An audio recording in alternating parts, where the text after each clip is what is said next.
let's sit and talk about travel writing. I actually don't know why I'm showing this to you. I only write in this when I'm having existential crises. Now let's talk. Hi, I'm Alex, and I'm the blogger behind Lost with Purpose travel blog. I've basically been traveling the world full-time for the last 4 years, and I've been writing about my adventures the whole way through. And a lot of you guys have been asking me about travel writing. How do I tell stories? What am I looking for? My secret sauce for making a good travel story. Let me preface this by saying I ain't no professional. Well, technically I am a professional because I get paid to write stuff. I was not trained professionally in writing. Keep that in mind as I explain things, and let's talk travel writing.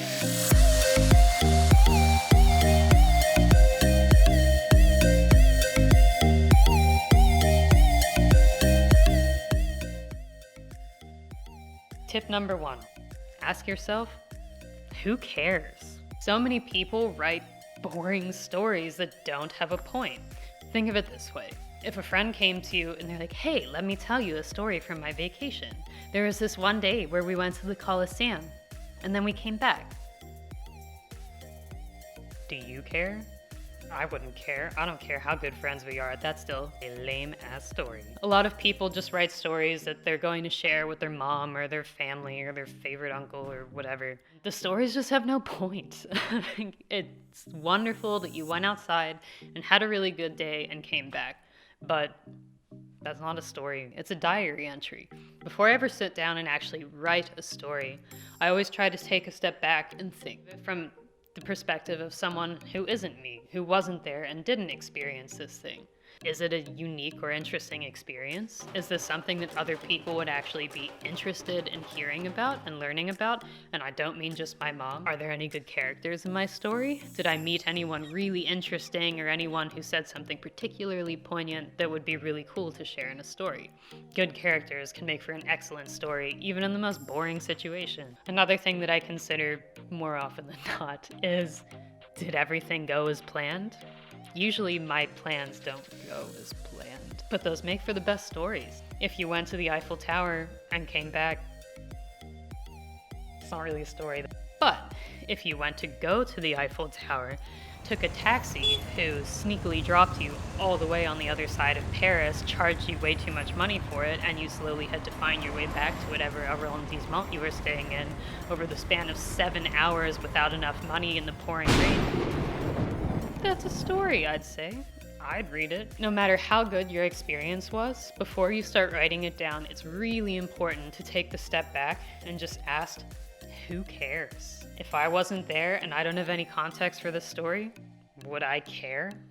If you wouldn't read it, why should you write it and expect someone else to read it? Tip number 2, tell me how. Tell me why. So many people, when they're writing, they use all these generic cliches to describe situations over and over and over. One of the examples that I always go back to is the bustling market. So many people describe markets as bustling, but cool. That doesn't tell me anything. You wouldn't even, it's not even a market if it's not bustling. Man, why are you even there if it's not bustling? Don't tell me that a market is bustling. Tell me why it's bustling. What is going on in this market that gives you this sense that it is bustling? I'm going to play you a scene from a market in Pakistan. It's a flower market on the edge of Lahore, and I went there in the early morning to go and check things out. I want you to watch this clip and just look at the scene and pay attention to details. The bigger picture overall, but also the tiny details, because that's what really makes a scene.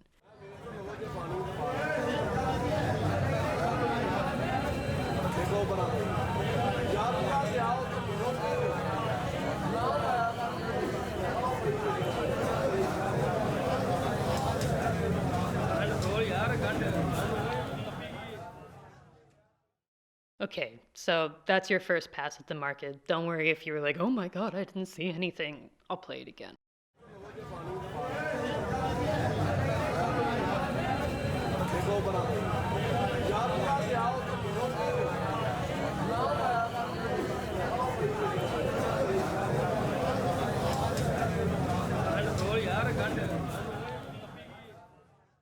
So you saw the market's bustling, but why? Well, probably because there's a million men walking around. And did you notice anything about the men? There's men walking around in traditional clothes, some are squatting, some are moving. Lots of men are shouting. You don't even have to know why they're shouting, but there's a din. There's an all-encompassing din of men's voices just discussing things. You saw men tossing flowers. That's a lot of movement, right? That's all part of bustling. Maybe you saw one of the men in the back sitting there kind of lovingly putting his flowers up onto the pile. Despite all of the chaos walking around, the man is sitting there trying to carefully craft his pile of flowers. Maybe you saw all the little flies buzzing around that are kind of juxtaposed against the otherwise fresh and clean kind of feel of pink flowers. It's an odd contrast, right? It's interesting to see. You can see the early morning light kind of illuminating all of the flowers, that they have a faint glow on all of their edges. See, it's all of these little details that really set a scene. And these are the things that can really transport your readers from the page into your environment, into your experience. It's hard for us to craft a scene when all that we get is colorful or bustling or energetic or noisy. If I've never been there, I don't know what that's like. You have to give me all these little details and tell me how it's bustling, why it's energetic, these kinds of things, if you really want to drive your point home. Now, let's try that again with another scene, also from Pakistan, for consistency's sake, to give you a little bit of practice into picking out details. This scene is from a souvenir stall outside of Lahore Fort, just to give you a bit of background context.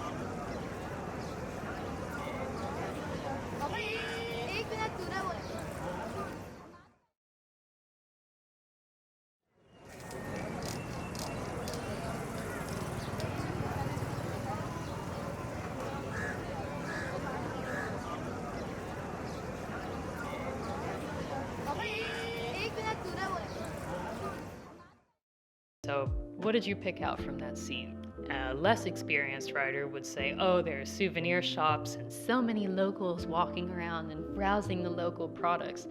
But that doesn't capture the feel at all, does it? Tell me that there are weird, trippy green scream masks being sold right outside a historical place. Point out the little girl like whispering to her mom in her mother's ear, and her mother leaning over in front of all of these bizarre technicolored plastic toys. Tell me about the man sitting there on his phone texting in the background while everyone else is sitting and lounging despite all of the activity going. All of these little things really set the scene. Otherwise, it's just another market. And that doesn't explain anything now, does it? On to the next tip. Pull me in from the start. I'm your reader. I'm sitting with a cup of coffee in my hand. I'm bored as hell. I'm about to sit down and either watch too many videos of like cute puppies on Instagram, or scroll through my Facebook feed for the 10 billionth time, or sit and watch like, I don't even know, tutorials on how to watch paint dry. Or I could read your story. But you know, people on the internet have really short attention spans, so if you don't pull me in within the first like 20 or 30 words of your post, I don't know, I'm probably not gonna read it. Really important to make your opening line or your opening paragraph really pull readers in. Some of the ways that you can do that is hinting at something to come, but not exactly telling me what it is. For example, I'm currently working on the second part of a story about how I nearly died in Tajikistan. When a reader is coming to my post for the first time, they don't know that I nearly died. They don't know how I nearly died. They don't know what I was doing there in the first place. If I just plant the idea that I nearly died, who's gonna be like, no, I don't actually care if you died or not. I just gonna go look at puppies. No one. Well, maybe some psychopaths, or just really lazy people. My opening line for that story is, nearly dying has a funny way of ruining your travel plans. It presents the idea, hey, y'all, I nearly died. It's also a little bit lighthearted. I'm poking fun at my own near-death experience because that's what I do. And it leaves the reader wondering, oh my god, what happened to her? How did she nearly die? I need to read to find out more. That's what you want your readers to have at the start of all your stories. You want to present them with the idea, but not in like a boring school, let me give you my thesis statement kind of way. No, screw that. Give me something to hook me in and pull me in and make me wonder what the hell happened. I need to find out. I'm gonna keep reading. Another way to draw readers in is to tell it all like it's happening right now. Drop me into the middle of the action. Instead of saying, I was in this market, say, I am in this market, or I'm walking through this place. This person is saying this to me. The Jeep is bumping down the road. The horse is rearing, and I am falling off on my ass into the snow right now. Whatever. If you tell it in the first person present. Wow, grammar is difficult. If you tell it in the first person present, it's like we're there with you. You're putting us into this situation, you're throwing us in, and we're figuring it all out with you as it's happening. And that's a really good way to make me feel present with you as the writer. This next tip is a little bit more process-oriented. Get it out. Get that shit on the paper, man. Just like vomit out all the words and they'll just come out and make like half sense. Just get to the end. Just throw your story down and then go back and sit there and be like, that word doesn't make sense. This sentence is terrible. Wow, I just used the word bustling 3 different times in one sentence. What was I thinking? As long as you get your story out, you can always go back and edit it later. It's much easier to sit and pick and prune a bush than it is to just grow a bush perfectly from the start. Whenever I'm writing, I always focus on just getting out that first draft and just getting all the words down.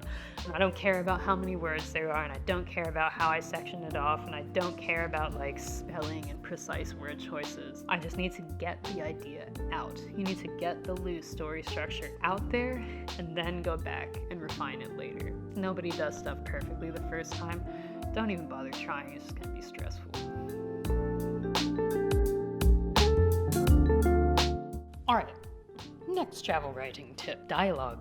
Do you know what dialogue is? Probably know what dialogue is, but if you don't know what dialogue is when you're sharing things that people are actually saying, conversations with people. Does someone come up to you and say like, hello madam, do you want this? Tell me that. It sets the scene. It helps me understand not only where you are and what it looks like, but also how people are interacting with you. It gives it a kind of human element that otherwise I might not be able to get because you are not present and being interacted with enough. One of my favorite travel writers, historian and travel writer William Dalrymple, has a lot of dialogue in his travel logs. He tells you what people are saying to him. When he's giving someone's perspective or someone sharing a history of something, he takes their words and just shares their words. First of all, makes it much more credible, right? Because he's taking something directly from the source and giving it to you, as opposed to taking someone's words and mixing them all up and making them his own thing and then giving it to you, which could be skewing the perspective. So much power to the words that people say to you. Not even just the words that they say, but